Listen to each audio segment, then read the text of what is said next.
As you can tell from the subtitle on the first PowerPoint, my goal is really simple. I want to persuade you that as individuals, you can be a lot more effective than you can possibly imagine. That all powerful and transformational organizations begin with a powerful leader who's be able to encourage others to join him, and soon you have an organization that's capable of transforming a society. We live in a truly prosperous country. We enjoy political freedom, such as the right to vote, and free and fair competitive elections, although we don't necessarily take advantage of that particular right. We enjoy civil liberties, such as the right to practice our religious beliefs. However, many people do not enjoy these same blessings. For example, approximately 1 billion people live in extreme poverty, which the World Bank defines as $1.25 per day. Approximately 1 million children die every year from unclean water. Now in the United States, we don't truly appreciate that because we have access to clean water. In fact, I bought this bottle of water from Wanda's today. I spent more on this bottle of water than a person living in extreme poverty will spend in the entire day. More in one bottle of water. In fact, if we look at this group right here, about 1 in 7 in this group, if this was representative of the global population, would be living in extreme poverty. We also, with respect to political freedom, about 35% of the global population live in countries that have been categorized as not free by Freedom House. That would include countries like North Korea and Cuba. Another 25% of the global population live in countries that have been characterized as partly free. That would include countries like Turkey. If we apply these percentages to this group, 6 out of every 10 people in this theater would live in a non-democratic country. While these statistics are indeed sobering, I do not want you to leave this event feeling powerless and hopeless. My goal is to empower you to bring hope to people living in desperate conditions. I would like to begin my presentation by showing you a short video of an amazing man who demonstrated remarkable bravery. In the summer of 1989, about 1 million pro-democracy protesters occupied the Tiananmen Square in Beijing, China. The Chinese military entered the Tiananmen Square on June 4th and began to brutally attack the protesters.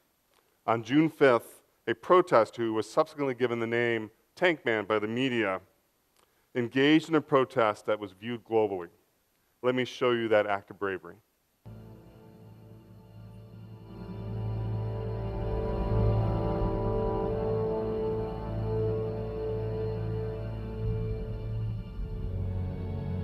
And then the moment came which has intrigued you and fascinated and moved the world. You stand there, you're looking down, this tank's coming out, it's got its gun up, and this man just went out and he said, "Stop." It's absolutely extraordinary. During this time, I'm thinking, this guy is going to be killed any moment now. You could look at him as unusually brave. The tank did not try to just run him over. It turned to go around him. And then the young man jumps in front of the tank. And then the tank turns the other way and the young man jumps the other side. They did this a couple of times, and then the tank turned off its motor. And then it seemed to me that all the tanks turned off their motors because it was really quiet.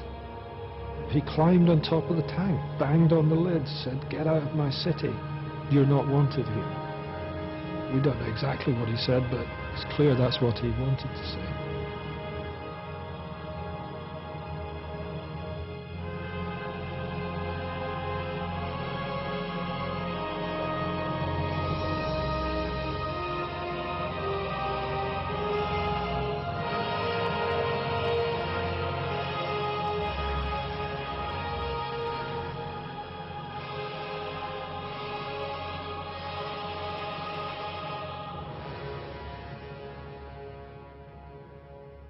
What this young man did was in effect change the world.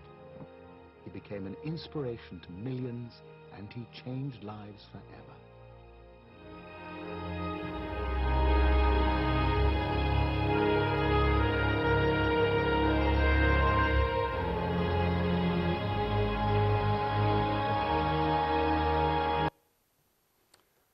I have watched that clip dozens and dozens of times, and it impacts me powerfully every time I do.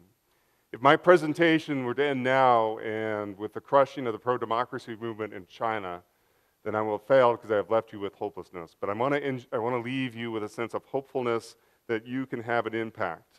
When I end my presentation, I will tell you the rest of the story and how this man's bravery had an impact far beyond China.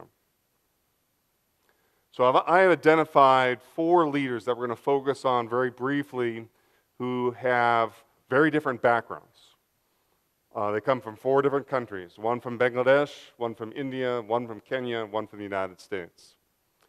Very different socioeconomic statuses. 2 you may recognize because they're Nobel Prize winners. A third won the Presidential Medal of Freedom. A fourth, I'm 100% you've never heard of before because he runs an NGO in the slums of India. Very different ages. 2 have subsequently passed away. And like I said, the last individual is in his mid-20s. They have all 4 of them have started life-transforming organizations. And from them, I have identified 4 common principles that we can use to be more effective as leaders within organizations in ways that we can't possibly imagine right now, perhaps. So our first individual is Muhammad Yunus, and from him, the principle I want to talk about is engage in the community. He is responsible for the creation of Grameen Bank. And Grameen Bank started with a simple conversation. So Muhammad Yunus is an economist. He was trained in the United States. He was working in an American university when Bangladesh, his home country, gained its independence in 1971. So he did something relatively unusual. He decided to move back to Bangladesh and leave what was probably a pretty cushy job in academia. I speak as an academic. So he moved back because he wanted to make a difference. And one day he did something remarkable, probably didn't seem remarkable to him, is he took a simple conversation, or he took a walk around the village next to the university and had simple conversations. And one woman he met with, she was making these beautiful bamboo chairs.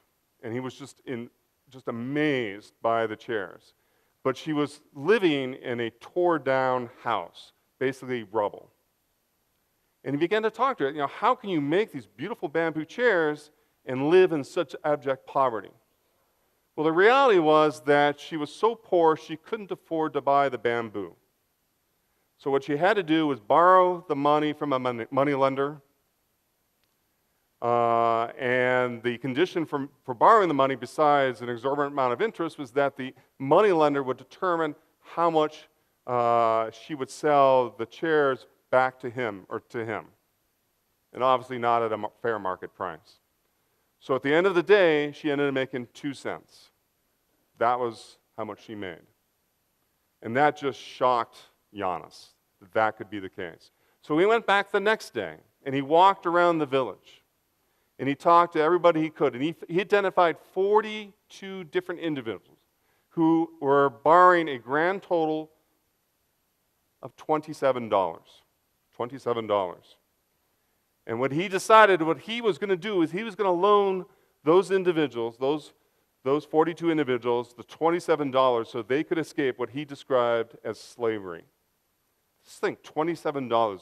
You can't start a business in the United States for $27. I can't take my family to a restaurant for $27. I have 2 teenage boys. I can't feed them for $27 at a restaurant. All right. But it started with a conversation. You have to get within the community. You have to talk to people. And that's what he did. And so he was, you don't solve problems from an office. You solve a problem by meeting with the people that you want to help and find out about what the problem is and what they can bring to the table. So thus became microcredit. Microcredit is just a very small loan. It could be $20, it could be $25, it could be $30, which in a normal context, well, not normal, but in an American context, like I said, wouldn't matter all that much. Like you go out to dinner, you talk about your business, and then you've used all your business money. All right. But in a developing country, you can take $20, you can buy a cell phone, and now you have a business, because now you rent that cell phone out, and you can make money. What is remarkable about microcredit is two things. First, it's overwhelmingly given to women in developing countries who are typically undervalued, they're marginalized, they don't have credit. I was trying to do something with collateral. I don't know what I was doing with that. All right. Typically, they're twice as likely to be illiterate. If that is not remarkable enough, the repayment rate for microcredit, I have never seen it anything lower than 95%. Can you imagine going to an American banker and say, I would like to loan money to these individuals. They have no collateral, they can't read or write, but they are 95% certain they will pay it back. How many think a banker would go for that? Not in the United States, that's for sure. What he has done, and the end result of microcredit, he's allowed millions of families to escape poverty. So Grameen Bank was only the first. Microcredit is now global. It's hard to find, actually, at this point, an NGO that doesn't offer some form of microcredit.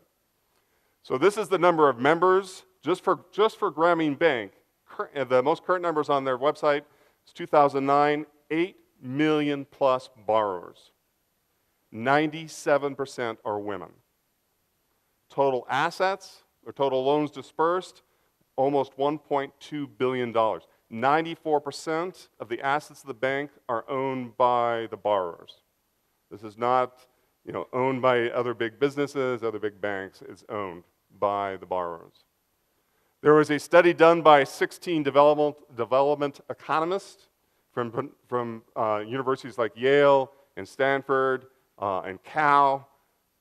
Although as a UCLA grad, it pains me to put Cal in the reputable category. And what they found is they looked at different poverty-fighting strategies, and they found that of all the strategies they considered, and just in terms of cost effectiveness, microcredit was the 6th most effective strategy. And I'll just close this one section with this.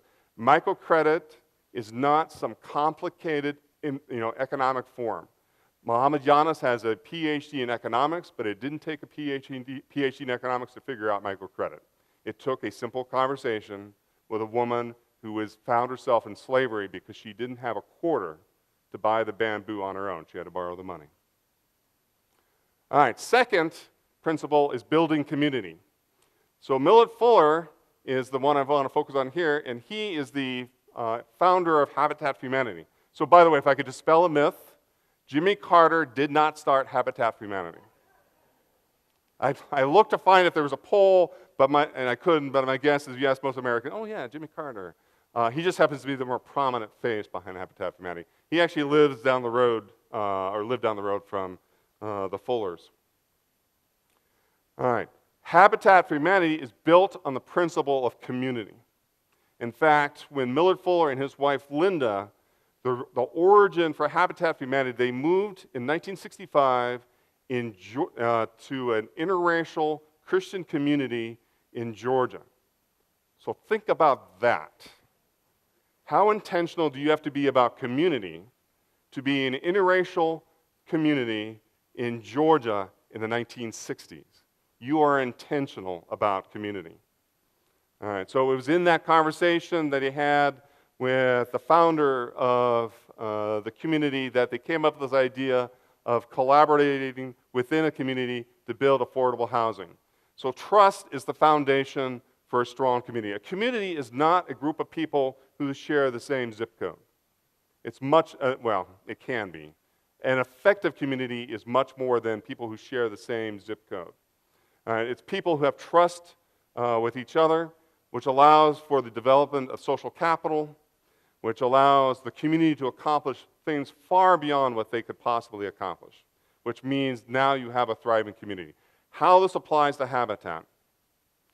All right, so I was the president of a Habitat affiliate for several years in Marshall, Minnesota, population 12,000, 1.5 Dairy Queens. One of the Dairy Queens did not have inside seating, so obviously during the winter it became less than attractive. No one really wants to eat a blizzard out in the middle of a blizzard. It's just not appetizing.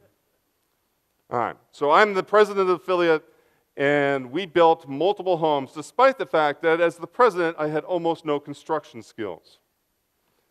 I am dangerous with this. In fact, we had an intensive ITW, part of our ISP training, a couple weeks ago. We were building what turned out to be houses. We didn't know it at the time. And I managed to tag this finger here, my ring finger, while driving a nail. So you can kind of do the kind of the range there. The hammer shouldn't be going all the way over there to hit the nail over here. All right, the reason it worked in Marshall, Minnesota, and the reason Habitat works around the world is that you have strong communities that come together and are willing to volunteer. With almost without exception, churches and civic organizations, if I called them up and said, we're going to build a home, their question was like, when can we come out? They all wanted to do the painting. Apparently that was the most popular of the tasks. Nobody wanted to do the siding when it was like 40 degrees outside. That was less popular. All right. So the goal is just a simple, affordable homes. So Habitat builds homes. The families buy the homes. They're affordable because Habitat doesn't charge interest. It's this wonderful kind of partnership between the Habitat affiliate, the community, and the Habitat families. And they build more than homes. So they have built homes. They've built approximately or rehabbed 1 million homes. Remember, this started in a community in Americus, Georgia. Those homes have helped approximately 5 million people. And this is global. This is just not, it started in the United States, but it's not just the United States. But it's also more than homes. Imagine being a child growing up in a home that is so awful that you don't want to invite your friends to come visit you. It just literally it's more embarrassment than you can stand. Then imagine moving into a home that's not a palace, but it's nice, affordable, and now you can have friends over. You're no longer embarrassed by where you live. You see children who live in Habitat homes, their test scores significantly increase after they move into the Habitat home. All right, Wangari Maathai, another Nobel Peace Prize winner, she's responsible for the Greenbelt movement. There the principle is empower the community. So I have this kind of paradox here. The whole Greenbelt movement is based on a disadvantaged and powerful group, which seems to be kind of an oxymoron. But what Wangari Maathai did is that she recognized that in her country, in Kenya, there was a significant problem with deforestation. And usually women bear the brunt of that problem, meaning that if there is wood to be gathered, it's not the men, it's going to be the women. They're going to walk miles each way, and they're going to be potentially going through some fairly dangerous territory. So he said, why don't I involve the women? Why not give them power to address their own problems? Like, we don't even think about, I don't worry when I go home whether I'm going to have heat to make sure my house is hot enough, or actually I live in Lake Elsinore, cool enough, air conditioning, or if I'm going to have power to cook my food. In a developing country, they have to worry about stuff like that, and typically it falls on the women. I was shopping this morning, I was looking for something like this, and I didn't even know this existed, but it's remarkable. Not only are we so affluent that we can buy wood just at a Walmart, but we now have food-flavored wood. By the way, I'm not bashing barbecues. I love barbecue. I'd never seen wood that was actually had a food flavor to it. Seemed actually probably not a bad idea. All right. So she came up with this innovative strategy of foresters without diplomas. Like I said, women in developing countries like Kenya are going to be twice as likely to be illiterate. They're not going to have a diploma, but you don't need a diploma to plant a tree. And that's what she discovered. So she recruited this army of foresters without diplomas, and about 1 million women are part of this army. They have, at this point, about 4,000 nurseries that are linked to this movement. They each, between all the 4,000 nurseries, every year they're producing about 8,000 indigenous seedlings. And the really remarkable thing is the survival rate, once they plant a tree, is 70%. How many of you have a 70% rate when you're planting, and you're not planting in Kenya? Although if you're planting in some parts of Riverside, that might be equally impressive. All right, so the idea was to empower women. Take a group that had been disadvantaged throughout society, marginalized, allow them to address the issue. They had been ignored, but when you ignore half of your population, you place yourself at a significant risk of not being able to accomplish what you want.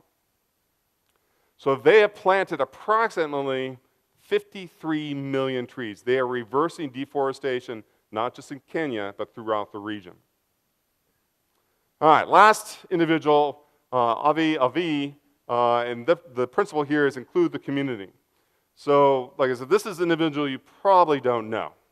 I met him in the slums of India. He has not won a Nobel Peace Prize or a Presidential Medal of Honor, or a Medal of Freedom. But he is one of the most remarkable men I have met. He has created an organization called Bigger Than Life. What he is trying to do is meet the needs of children living in slums in India, kids who are living on $1.25 a day or less. All right. The way that he does this is trying to end the cycle of poverty by bringing in different organizations, different partnerships. He has learned that the only way you succeed in India with an NGO is by collaboration and partnership. You find like-minded organizations. So he's doing a remarkable thing. He's bringing a brighter future for Generation Z. I believe Generation Z is what the next generation is. I don't think have they identified them? All right. Well, I found it on Google, so it has to be true. All right. When my students hear me say that, I'm in a lot of trouble. All right. So for example, we take for granted that our kids have access to books. My kids have a fairly large library. What Avi does is, for example, he brings in groups from the outside who work with his children to teach them to read, and then he finds funding for them to go to schools. But I want to talk about a very special case. So this is me in India. By the way, if you can see, it is so hot in the summer, I have sweat through a pair of Dockers. I didn't even think that was possible.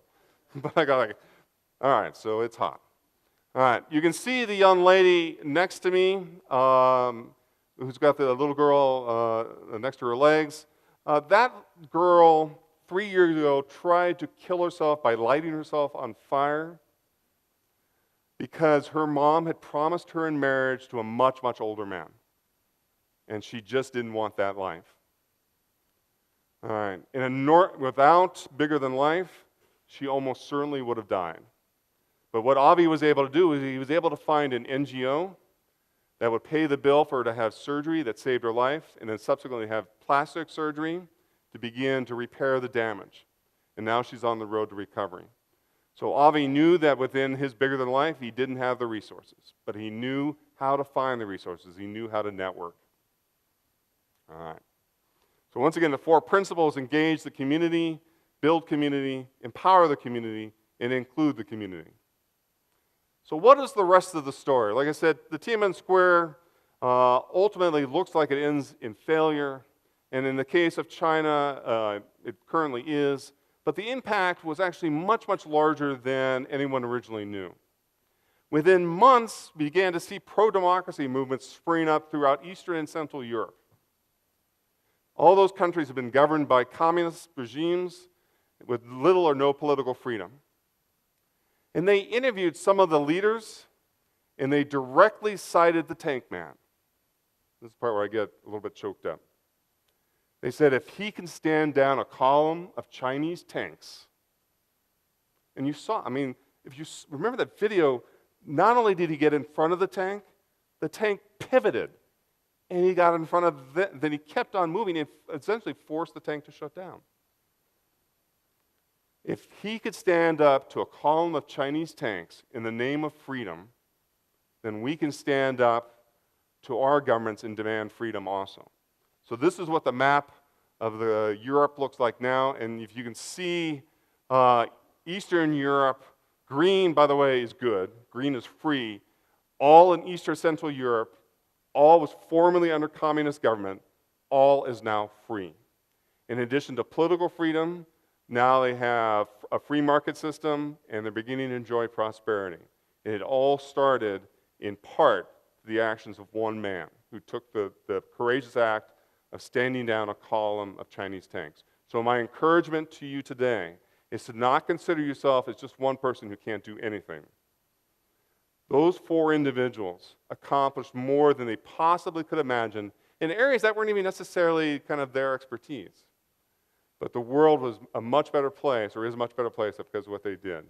So think of yourselves as much more powerful and impactful because you can be, as long as you take that step of courage. Thank you very much.